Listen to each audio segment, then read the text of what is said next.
via Wildchat. This program tonight is brought to you by Cascadia Wildlands and the COVID-19 pandemic. I hope that this finds all of you feeling really healthy and really supported during this really strange and difficult time. We have been putting on these weekly series as a way to connect with you, our community, about the issues that we most care about. We have been doing this every week this is our third week, and we've been alternating between deep dives in different campaigns and stories, and also different workshops and skill building things that we're putting on. So tonight, I'm here at the Warner Creek blockade, 1995, and I'm really excited to be here at this blockade because this is one of the reasons that I moved. Learning about this was one of the reasons that I actually moved from the great state of Florida to the better state of Oregon to participate in the forest defense movement. And one thing that I absolutely love about Eugene and this Pacific Northwest bioregion is that so many of the forests that surround this area have been saved because of forest defenders. From Fall Creek, which is right around the corner, to Hardesty Mountain and Warner Creek, which we're going to be talking a lot about tonight. A lot of the places that are the old growth forests near our communities, the places that we visit together and love, were actually the site of really hard-fought forest defense battles. And those early hard-fought forest defense battles of the 90s and that time really shaped the forest defense movement of this bioregion. And in a lot of ways were the founding roots and foundation of Cascadia Wildlands, the organization that's hosting this Wildchat. So I am very, very excited to be here tonight to speak to you and hear stories from some really legendary and esteemed forest defenders who were a part of these early forest defense days. So I want to introduce tonight first Tim and Katya. Tim Inglesby and Katya Juliana. Hey y'all, can you wave? Hey. Both of these folks, they're a dynamic duo. They both participated in the early Warner Creek blockade days and the early Warner Creek, really the campaign building parts that helped raise awareness and build the foundations of that campaign, which was in the end a successful campaign. They were married and conceived Kelsey, one of their children, their first child, at the Warner Creek blockade, which is the most beautiful story, I think, in the world. And they still are continuing to be some really incredible forest defense activists who are holding down a lot of forest, wildfire, and amazing environmental work in our community. So I'm really excited to have you two on. You two are going to kick us off with some stories about the early foundations of the forest defense movement that you were involved in, and some of the stuff that contributed to the beginnings of what became the famous Warner Creek campaign. Thanks for being with us. Thank you. Should we set the record straight? Yeah, Kelsey was not conceived at Cascadia Free State. Maybe her name was at a hike through Kelsey Old Growth. False rumors circulating in the forest defense community. Let's set Good that. thing, because this is recorded. You got to set that straight. Yeah, there may be a rendezvous to blame for that. It's hard to say. But. Murmurs going around. Let's don't make the Wildcats even wilder.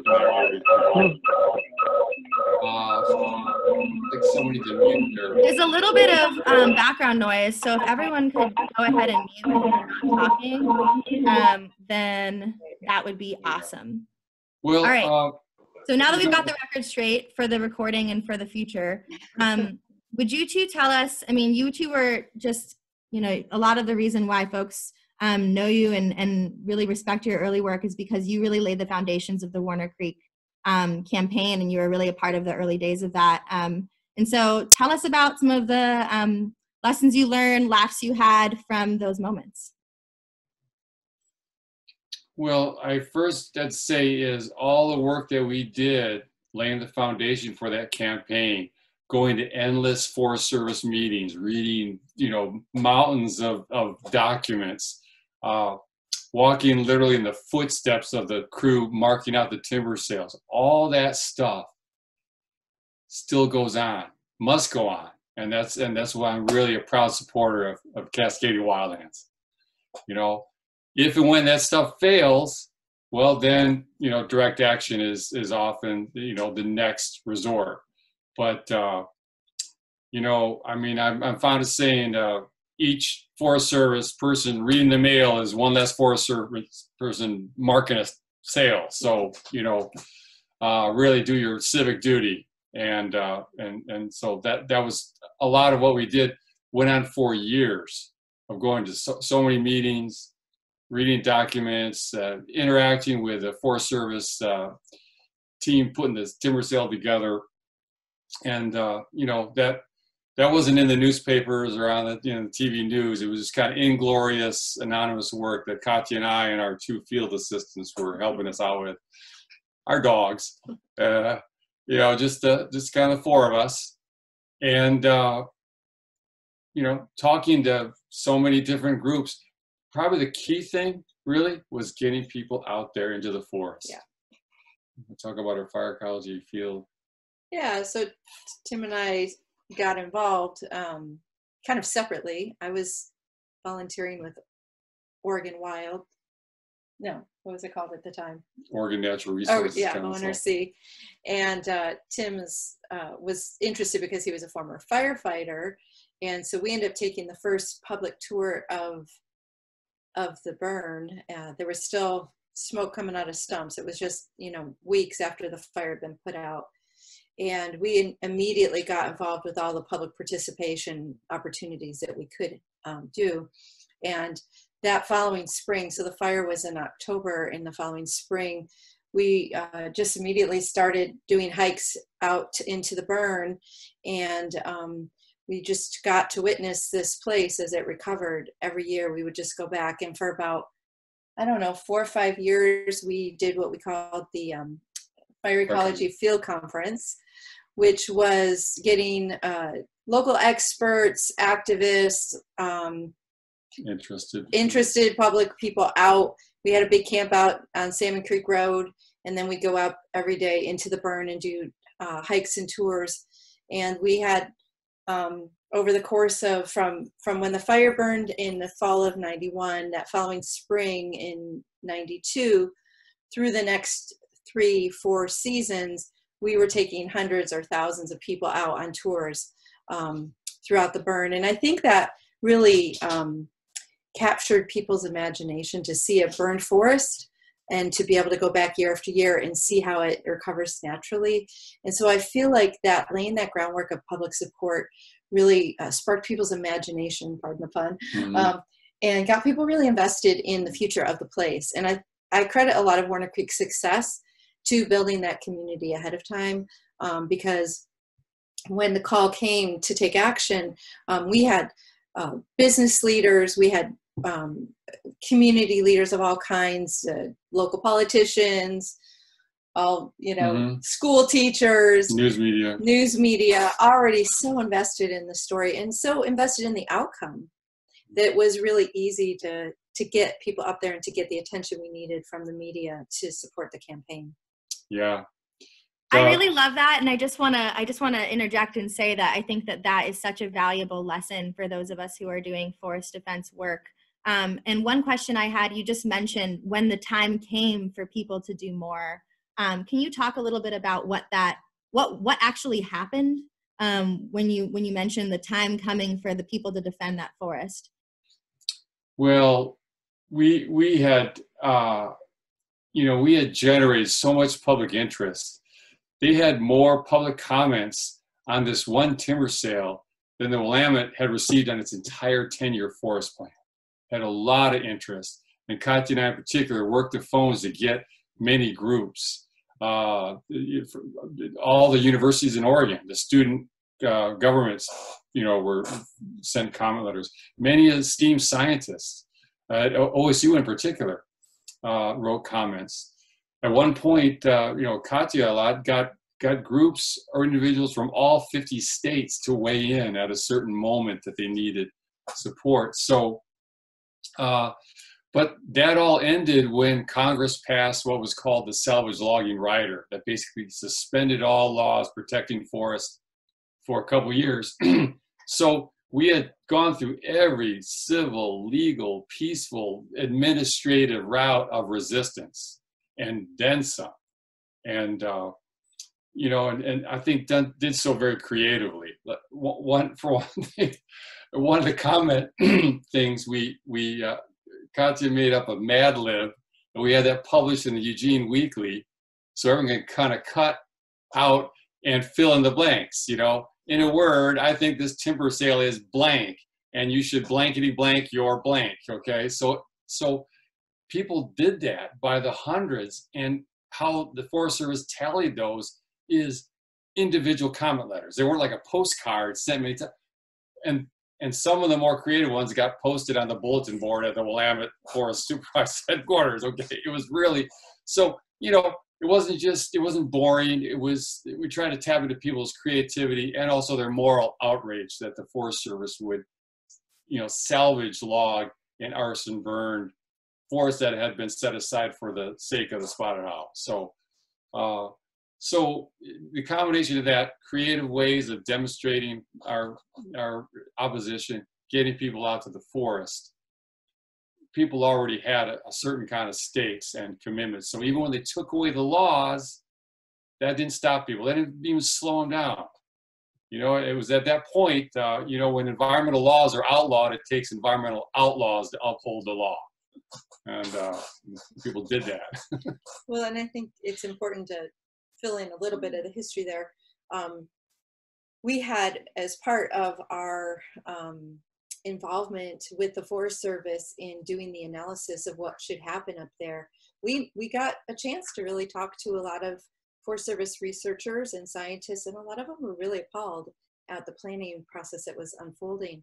So Tim and I, together with another friend, created what we called Alternative EF, Ecology of Fire, of course, and that was a citizen-generated alternative that was analyzed in the EIS process. And so they actually went through and included our alternative along all their other major logging alternatives, and they had to have their scientists actually analyze it. And that was very important because it gave a lot of legitimacy to our ideas. And then we also worked with other groups such as the local Sierra Club, and they brought a lawsuit to the Forest Service. And maybe you want to talk a little bit about that, because that lawsuit is what predated the salvage logging rider, which gave us really the moral high ground to proceed with the direct action campaign. Yeah, it was the Sierra Club, the local chapter of the Sierra Club, a couple of private citizens, you know, sued the Forest Service over the timber sale and won. First time ever that, you know, the courts ruled in our favor that the Forest Service violated the law. And so that was it. And the timber sale, well, then a few weeks later, Congress passed a salvage rider, suspending all laws, and the first of several rulings that really expanded the scope of that salvage rider, they mooted the Warner Creek lawsuit.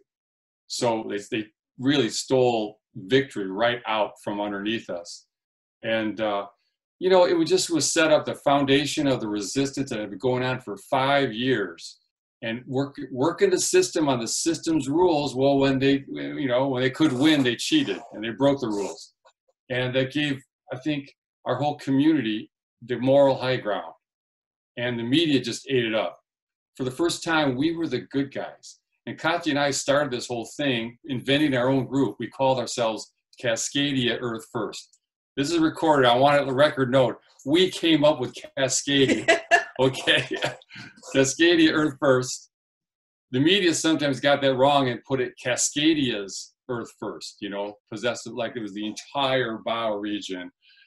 When many times we start out small. Let's say we got big, but we start out small. But you know, the media ate it up. We were the good guys, and the bad guys were those trying to profit off of arson crime and you know, really imperil the whole system of spotted owl conservation that could have been vetoed with an arsonist match. You know, so yeah, and that was great because many of the big green groups, oh, they took away our laws, we can't sue them, we can't, oh me, oh my.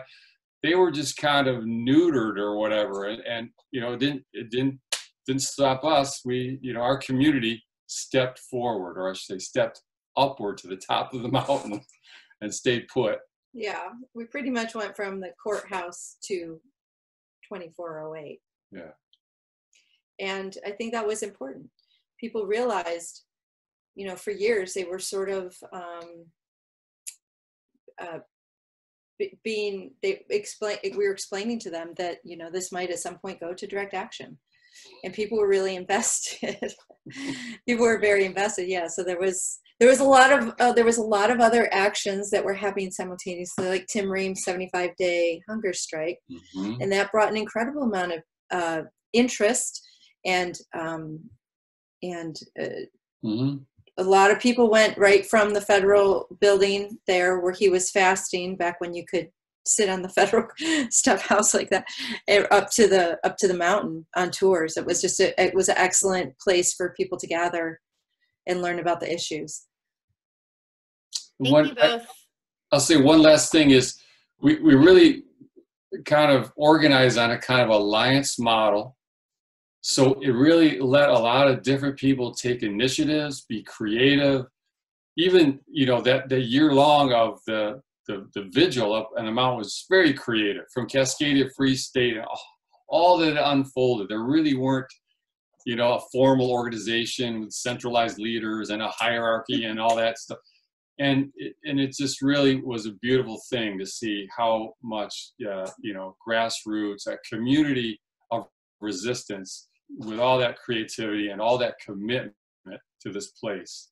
That was really, it continues to inspire.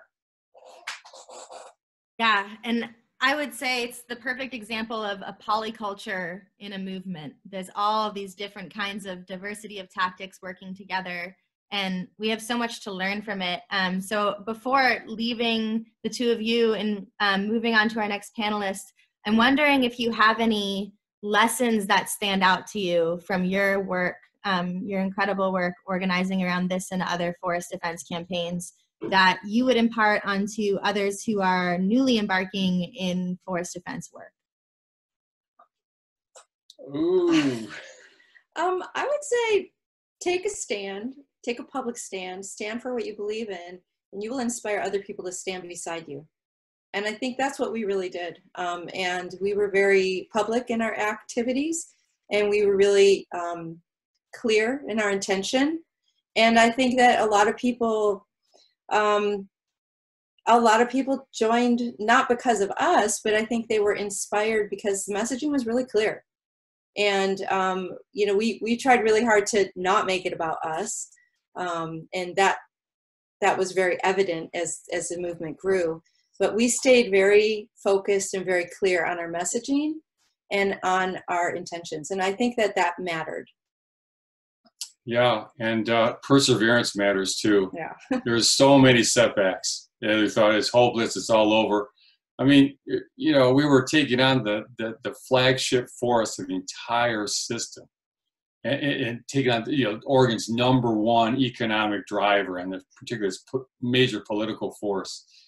And you know, we didn't waver. You know, we just kept every setback we turned into another opportunity. And you know, I say also, speaking for myself, be open to working with anybody and everybody. We weren't writing off everyone who works in the Forest Service. Now some of them, they're enduring allies. Mm-hmm. And you know, all those people at OSU, well, no, they were. We offered them a means to ally with us, and it really paid off in the end. Yeah. We really had overwhelming community support from so many communities, in the plural sense of the word.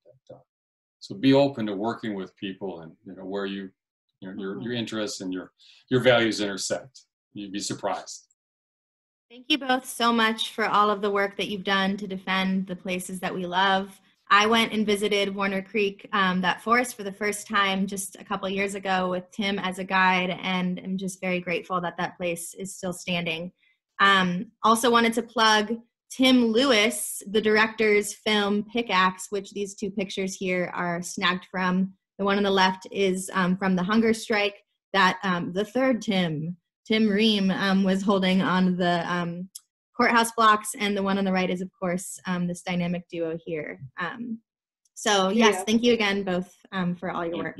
We're a trio in that picture. Yeah. A trio, little Kelsey. That's a little baby, Kelsey, Cascadia, Rose, Juliana there in that blanket there. Yeah. Thank you. I also wanted to say, folks, if you want to ask questions or have comments to offer while we're hearing these stories, feel free to use the chat function. And it's fun to sometimes just, hear commentary, and I would be happy to relay any quick questions if you have those to our interviewees. But we're going to move now to another figure in the wonderful story of Warner Creek. We just left off at the moment where the salvage rider comes through, and the Warner Creek court case is essentially undermined.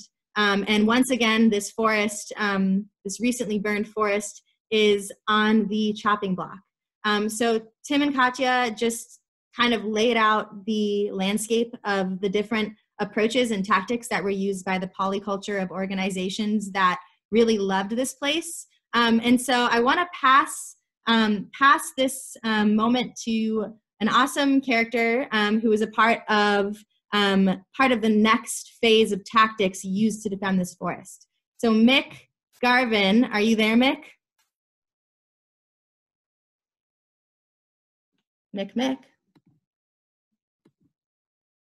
I saw him.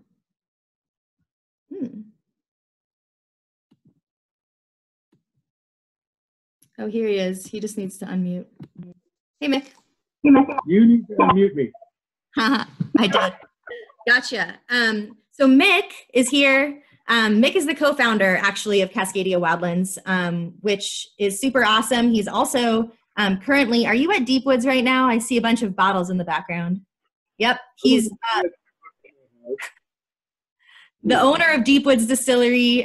He's a longtime rabble-rouser on forest defense issues. As I said, held it down for a long time at the Warner Creek campaign. And he's now the owner of the Warner Creek Company, which is a contracting firm that does ecological forestry retrieval surveys.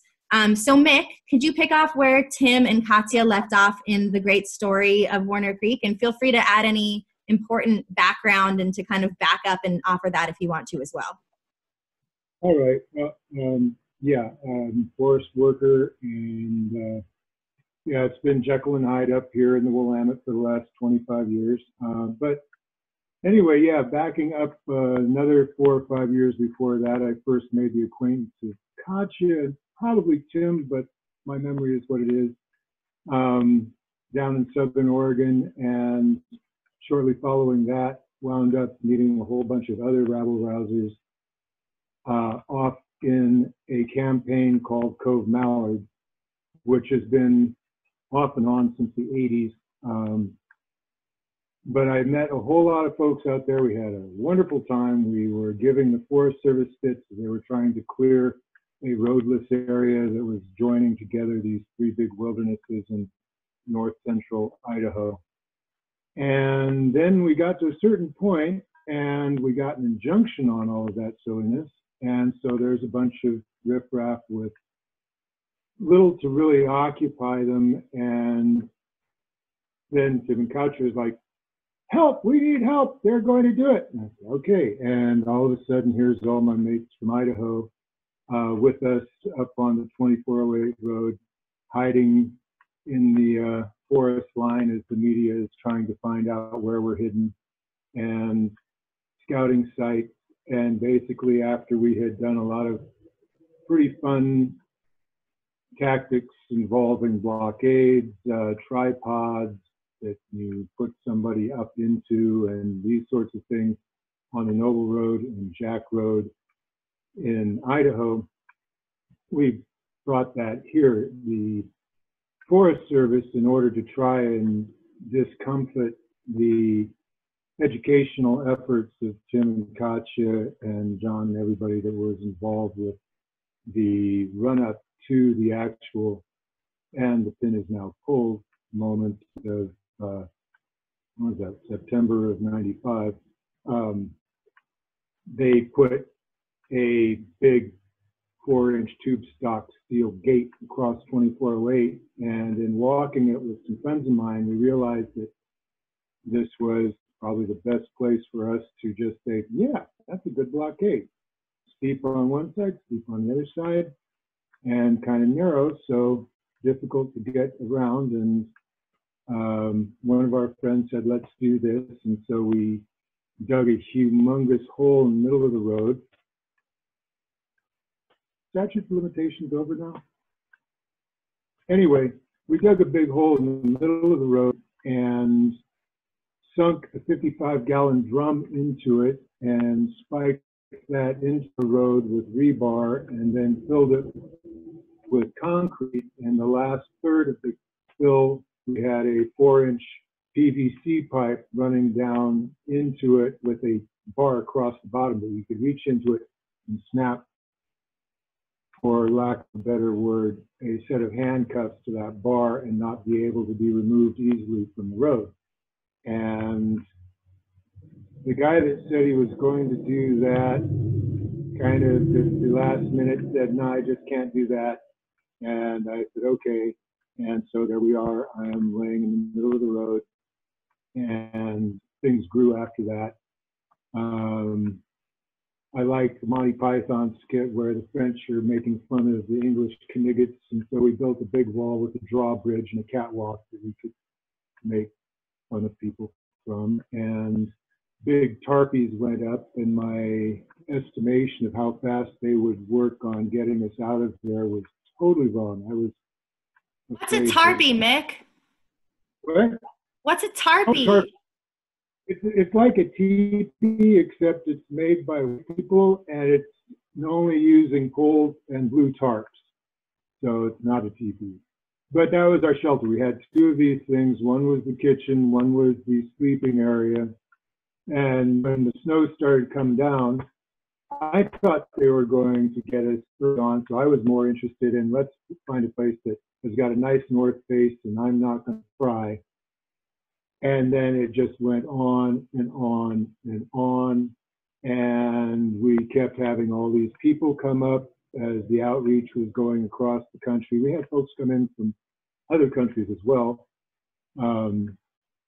Not only it was a bunch of earth firsters from Idaho and Northern California and various other places, but we also got a bunch of Greenpeacers involved. They had basically been kind of laid off from their work out of Portland, so without anything else to do. That was the great thing about the salvage rider. It kind of limited what anybody's options were. So the only thing anybody could do, whether you were me or ex-Congressman Jim Jonks or any of these other characters who was up there at one time or another, this was it. This was the only thing you had left in your bag, was direct action. And this metastasized as we realized that people are getting a little bored. And so all of a sudden there's roving teams laying these concrete structures into roads in forests ranging from the Olympic down into the Umpqua and the Siskiyou and different forest defender groups. Kind of got away from calling ourselves Earth First. There were so many different people involved with the 2408 campaign that when we did hang the banner off of the wall, we caught some feedback. So we were Cascadia forest defenders, not simply because sometimes if you said Earth First on somebody's doorstep, you'd be lucky if you just got a slam. But also, it kind of fit everybody's idea that this was an independent group from all these other groups that predated it. And so this was Cascadia Forest Defenders, and there was the Siskiyou Forest Defenders defending China Left and another big blockade down there. And Cascadia Forest Alliance and their long campaign in the Eagle Creek drainage up in the Mount Hood. I can't remember what the Olympic people called themselves, but they set up a living room in the middle of Forest Road. That was pretty entertaining. It was a lot of imagination. and they engaged people's imaginations and got people to find out what was going on here, and they take that back to their place. And my phone's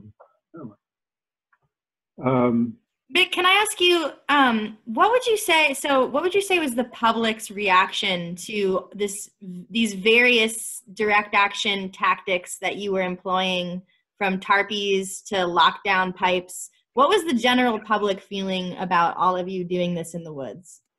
You kind of have to be specific about which public you're talking about. Up here in Oak Ridge, there was a former mayor friend of mine, Ron Paddock, this logger. He's still a friend. I work some with his daughter, Gene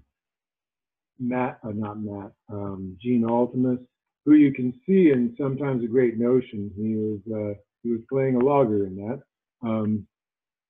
But overall, we were pretty unpopular up here, and there were occasions when some of the local folks closed down one of the bars and decided to come up and visit, and that was generally, pretty dynamic. Down in Eugene, much better, much more positive. We crashed the Eugene Celebration Parade, I think, 95 or 96, and got in right behind the Forest Service and made their participation in that parade rather miserable. And the public loved us down there. Up here was something else entirely. In Idaho, it was something else entirely. I don't know what was going on up in the Olympics, but that's always been part of the thing you've got to deal with, is you're going to be proposing things that people aren't comfortable with.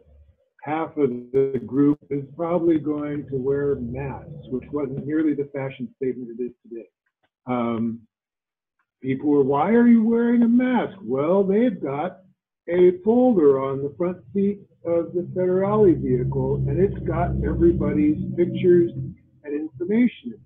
And if I can slow them down on getting my picture, that was rather the philosophy behind that. I don't know how well that works when your very characteristic dreadlocks are sticking out around the mask, but people do what they do. I'm not saying logic applies, but yeah, So I think it. Go ahead. Finish your thought. It varied from locale to locale. Eugene was not nearly as uncomfortable with us. Portland was not uncomfortable with us. But if you went closer to the campaign area, you were going to meet a lot more people who really didn't care for your existence at all. And we were, I think, doing very well for the mid-90s as to how little real trouble we ran into. Everybody was kind of just grumbling, and I've seen worse in times past. So that went. We lasted up there far longer than the 2 to 6 weeks I had anticipated. We wound up with everything up there buried in snow. There were trucks we didn't see again for months. A trailer we didn't see again for months. Few things collapsed, but overall, I think that was some of the toughest time because of the solitude and the effort to take resources up there and then bring people back when there was, I think Phil Nannis had a bag phone. This was the very early days of that sort of thing. And we knew that if you go down into the creek and up the other side and up on that road right there, you can kind of get a signal out. And so comms were really bad. One time I was stuck in the snow up there, and everybody in the valley was wondering what happened to me, and I was wondering what happened to the people I had dropped off to go up and take propane to the camp. I think the weather was probably the biggest threat to our well-being, just because we were not expecting to have to winter over. And we wound up there for pretty close to a year, and then in one big fell swoop, not too long after Tim and Katya tying the knot, or locking their wrists together. They went through all the different blockade camps, Jack Road in Idaho, China left us, and just pretty much broke everything down. By that time, we had secured the release of the timber sale we were fighting against, and because we were still obviously a presence on the landscape, the south portion of the Warner Creek timber sale, which was immense, we were where we were, one, because it was the first sale cleared, two, because it was one road in, which in Idaho, that's not hard to find, a place that there's only one road in and it dead ends at the end of it. Around here, there's 3 or 4 ways of driving around you if you picked a position in a road in the Aqua or the Willamette or Mount Hood. It's tough to find a place that you can really just sit right in one place and stop everything from happening behind you. And I thought that was a real blessing for what we were trying to do. And because of our success there, I believe that's why they ultimately dumped South Warner. And then when they tried to reestablish that timber sale under another name, Hell Done, as replacement volume for another timber sale we had fought over and won about 2/3 of it back, half of it back. Josh can probably give you better details. They offered the replacement volume out of the South Warner area, and immediately there were people building strange pole structures in there and letting them know that, nope, they're all still around here someplace or another. A couple of them have changed hats. Seems like they change hats at will. And so they dropped that, and we have been pretty much holding our own in the corn patch ever since. It was probably one of the better things I've done with my life, as far as what I can look back on between the relationships that I've had, and there's this big roadless, almost a wilderness area. They cut it out of the Waldo proposal out of political consideration back when, but it's still there. We can go through it all the time, and by now Oak Ridge has kind of gotten used to, yep, Cindy and I, that was us, you know, and we have a bunch of good friends up here. We have some folks that probably would like us to go someplace else. That's okay. They don't come into the shop. No, it's been one of the best moments of my life, I think, being up there and being surrounded by so many really heroic people. That's what I've liked about the environmental movement, particularly the direct action contingent, because they will do some really brassy things at a risk to themselves. I've always said it was low frustration tolerance and poor impulse control that got me where I am today. And I think a lot of those people were much more deliberate, and possibly because they could see the whole thing and appreciate what it was, were feeling a little more apprehensive about what we were going to be dealing with. But that was, great folks. We're all a very close bunch of people, and it's been a pleasure. It was great. Well, I had a picture to see Tim and Katya there. Tim, did you get a haircut again? I can't hear him. Thank you, Mick. Thank you for those stories. In the last minute or two that we have with you, I wanted to ask you, this picture, this big picture here in front of us, you're the one in the hat in the middle, and you look really, really happy. And that, I just want to know what was happening in this exact moment. Why are you so happy? I think that was the end of Tim's fast. and he was coming up the hill. I think it was day 100 on the hill with us. And our friend Kurt, who was a shooter for the Eugene Weekly, came up with him. And we were up on the wall waving at Tim as he was coming up the road. And Lord, that man was bony. He was just nothing but cheekbones and hard angles by then. And he's the one in the right corner. You can see his cheekbones. That's it. Yeah. Okay. That's the picture that Cindy just really wishes they would bury. That gets dug out every couple of years. Yeah, he was very lean. I think he was probably 30 pounds less than he started out with. And he had come up to celebrate with us after he got off the steps of the federal building. So it was kind of a big get together, day 100. So it was kind of a, you know, like, woo, day 100. Who thought? It's beautiful. Yeah. It's a really beautiful picture and a beautiful moment. And definitely one that is inspired a lot of us who are doing this work still. So thank you again. Thanks for being here. Thanks for all of your incredible work. I also wanted to take a second and show everyone this photo here, which is a more recent, years after the Warner Creek blockade successfully saved this forest. This is just a picture of life coming back after that burn. And just, you know, so many of the struggles that we're dealing with today still are revolving around ideas that a burned forest is a dead forest and it's better off as logs. And so this is just a picture that to me speaks volumes about the importance of the work that these forest defenders did, and also just how, you know, life is coming back in these places all the time. So worth defending them. So for the last part of our storytelling session today, I want to bring in Josh Laughlin.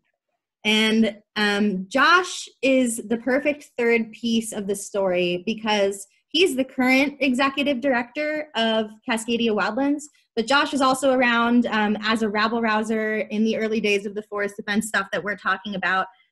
Perhaps he's best known for his work defending the Elliott State Forest, but he's also just been doing timber sale, forest defense, working on protecting the Double Staircase Wilderness and actually creating that wilderness area, among all kinds of other great work, using a bunch of other tactics than the ones that we've just covered. So I'm going to pass over to you, Josh, to talk about how did all of the stuff that we just talked about bring about Cascadia Wildlands and the tactics that we use in our toolbox today. Sure. Can you hear me okay? Awesome.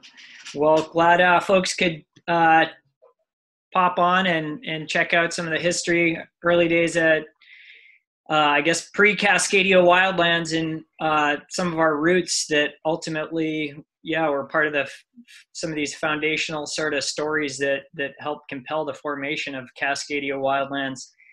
I think it's important to mention, too, some of the work that Tim and Katya were doing before the Warner Creek fire, just and after the fire, talking about the importance of wildfire on the landscape, and like Sam mentioned, just beating that drum about the critical role burned forests play for various, you know, species that require those rebirthed landscapes.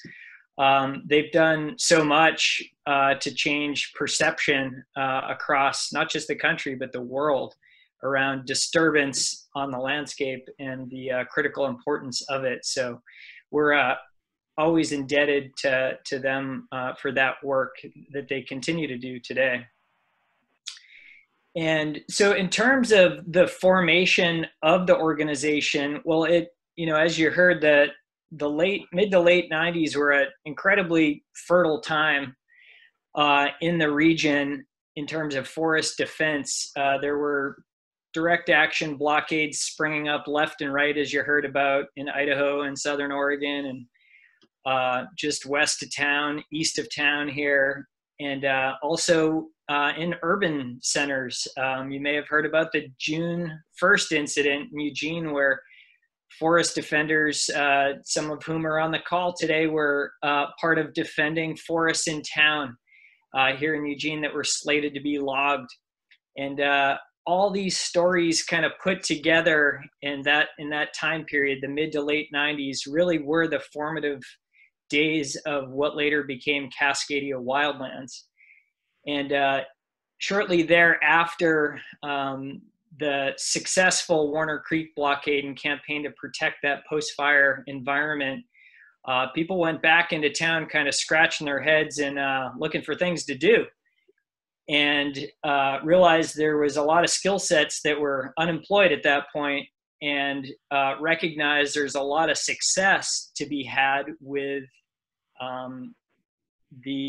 how to better manage our federal public lands that you and I own.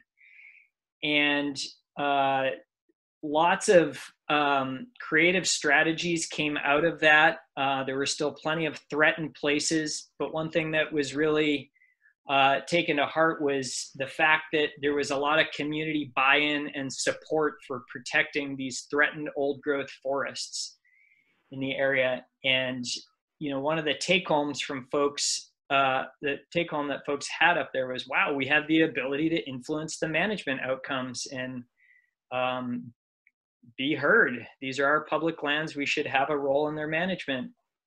And that's really what we took to heart. And a number of us were students at the U of O in the mid-90s. I don't even think we were of age to drink alcohol, in our late teens and early 20s, and quickly usurped computers at the University of Oregon and the propaganda machine we had access to, and we're jamming out timber sale appeals and publishing photos of threatened forests and building really a movement of community members that were interested in protecting threatened public lands, again, immediately to the east of Eugene, to the west of Eugene, and in this greater Cascadia bioregion. And it was really, and Tim and Katya mentioned it as well, is getting people out to these threatened public lands is also what really had some impact in the formative days. Showing people, I've always had this mantra, until people can see and feel and touch and smell these threatened old growth forests, it's going to be really hard for them to advocate for them. And we really took a lot of stock in that and spent a lot of time driving out to the woods and driving people out to the woods to show them what was at stake and what they had the ability to influence, and really had a lot of success with that. A number of campaigns kind of sprung out of the successful Warner Creek effort. I think about one in particular, an area that I'm sure a lot of folks have been out to, the Hardesty Mountain roadless area out around southeast of town, some of the closest unroaded blocks of forest to town here. We've got the Mount June and Mount Hardesty complex. That was another area that was threatened under the salvage rider known as logging without laws, and another place that required a lot of persistence in getting people out to it and building a movement of support for its protection.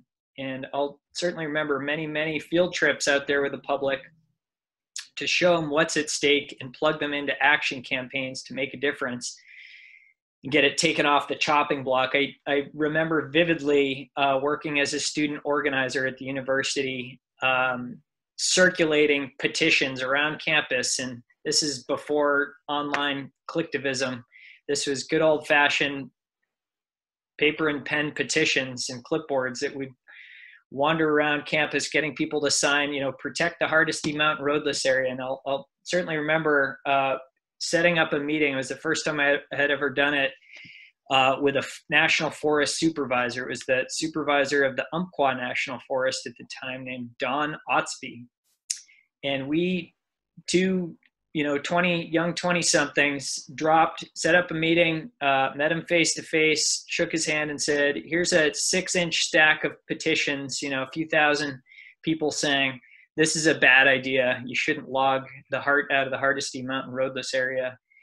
And ended up getting some of the elected officials, the DeFazios and the Wydens at the time, involved, and were ultimately successful in keeping the roadless block intact. They did take a bite, get a road punched in there, and took a little bite out of the area, but largely the roadless block was left intact.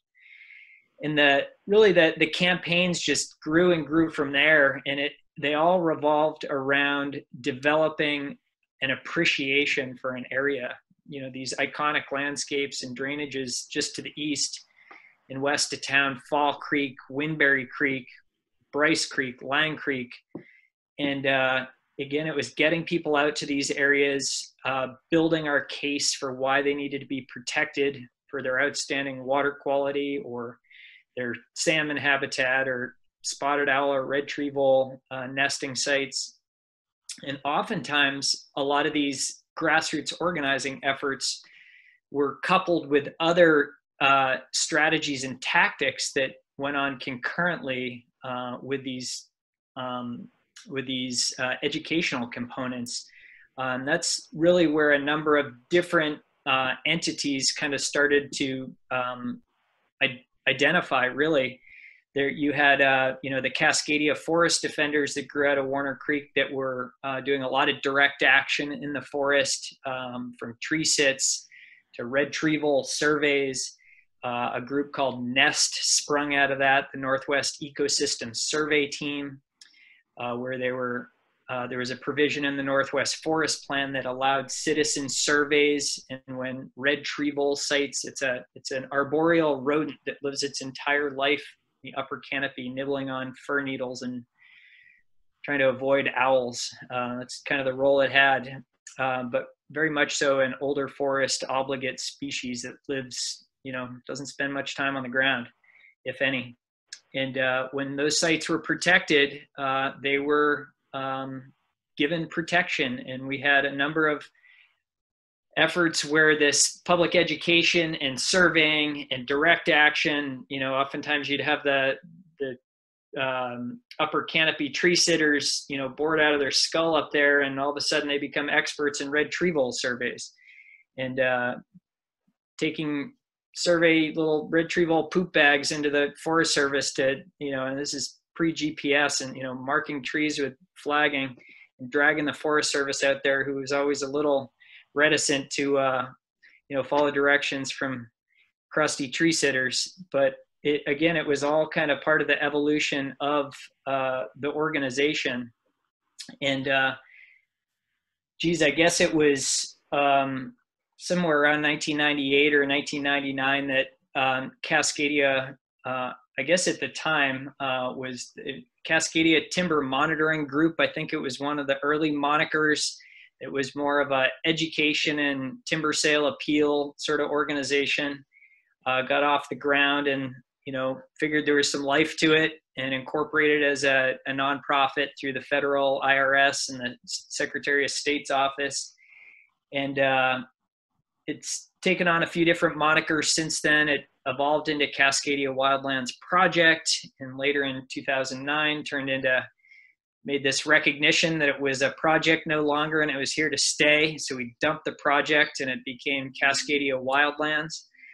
And the tactics and strategies have very much so evolved over the years. We've developed a legal program that we put a real heavy emphasis in. We have two, as folks may know on the call, have in-house legal counsel, 2 staff attorneys now. And when we hired Sam about, was that 3 years ago, I believe, we made a real conscious recognition that we needed to really get back to our roots. And, these battles weren't just going to be won in the courtroom, and we had to continue to build our movement and people, a loud and vocal body.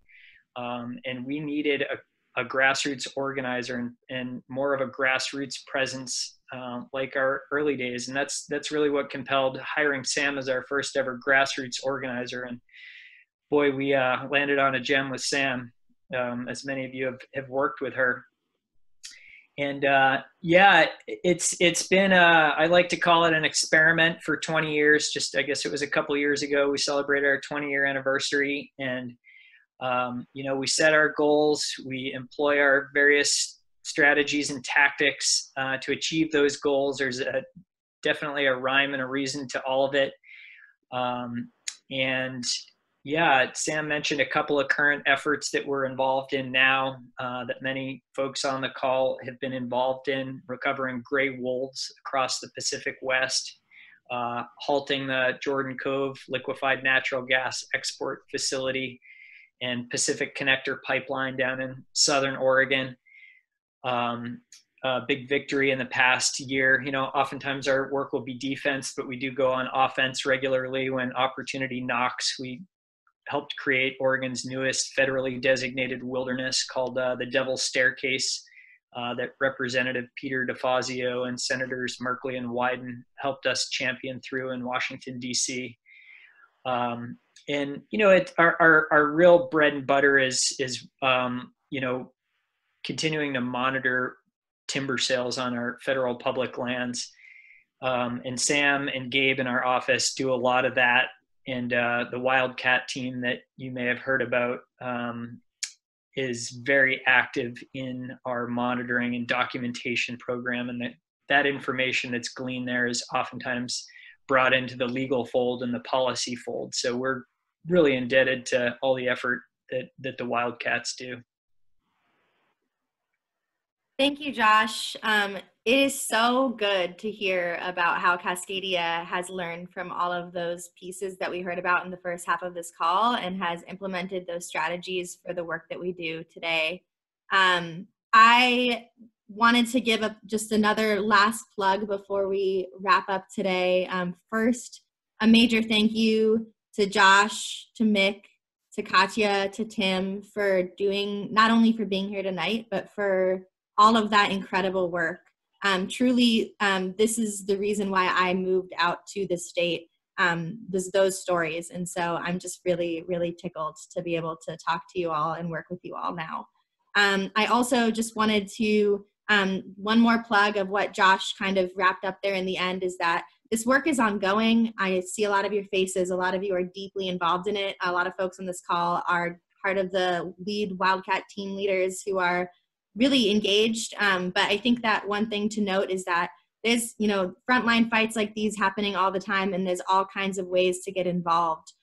All kinds of tactics were covered on this call tonight, from education to circulating petitions to using litigation to doing direct action.